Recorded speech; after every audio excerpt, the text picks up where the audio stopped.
ഇടുക്കി മൂന്നാറിൽ യുവാവിനെ വീട്ടിൽ ദുരൂഹ സാഹചര്യത്തിൽ മരിച്ച നിലയിൽ കണ്ടെത്തി. മൂന്നാർ ന്യൂനഗർ സ്വദേശി സൂര്യയാണ് മരിച്ചത്. മരണം കൊലപാതകമാണെന്ന സൂചന ലഭിച്ചതിനെ തുടർന്ന് അടുത്ത ബന്ധുക്കളെ പോലീസ് ചോദ്യം ചെയ്യാനായി കസ്റ്റഡിയിലെടുത്തു.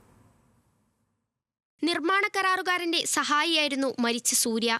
കഴിഞ്ഞ ദിവസം രാവിലെ ജോലിക്ക് ചെല്ലാത്തതിനെ തുടർന്ന് നടത്തിയ അന്വേഷണത്തിലാണ് വീടിന്റെ അരികുവശത്തുള്ള മുറിയിൽ നിലത്ത് സൂര്യയെ മരിച്ച നിലയിൽ കണ്ടെത്തിയത്. മാതാവും സഹോദരനുമാണ് അടുത്ത വീട്ടിൽ താമസിച്ചിരുന്നത്. യുവാവ് തൂങ്ങി മരിച്ചുവെന്നാണ് ബന്ധുക്കൾ പോലീസിനോട് ആദ്യം പറഞ്ഞത്. എന്നാൽ മൃതദേഹം നിലത്ത് കിടന്ന നിലയിലായിരുന്നു. യുവാവിന്റെ കഴുത്തിൽ മുറിവേറ്റ പാടുകളുണ്ട്.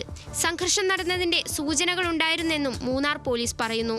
മൃതദേഹം കിടന്ന നിലത്ത് രക്തക്കറ കണ്ടെത്തിയതായും പോലീസ് പറഞ്ഞു. മരണം കൊലപാതകമാണെന്ന പ്രാഥമിക നിഗമനത്തിൽ ബന്ധുക്കളെ പോലീസ് ചോദ്യം ചെയ്യാനായി കസ്റ്റഡിയിലെടുത്തു. മൂന്നാർ CI രാജൻ കെ അരമനയുടെ നേതൃത്വത്തിൽ ഫോറൻസിക് വിദഗ്ധർ അടക്കം സ്ഥലത്തെത്തി പരിശോധന നടത്തി. ബന്ധുക്കളെ വിശദമായി ചോദ്യം ചെയ്തു വരികയാണെന്നും മൂന്നാർ പോലീസ് അറിയിച്ചു. ന്യൂസ് മലയാളം, ഇടുക്കി.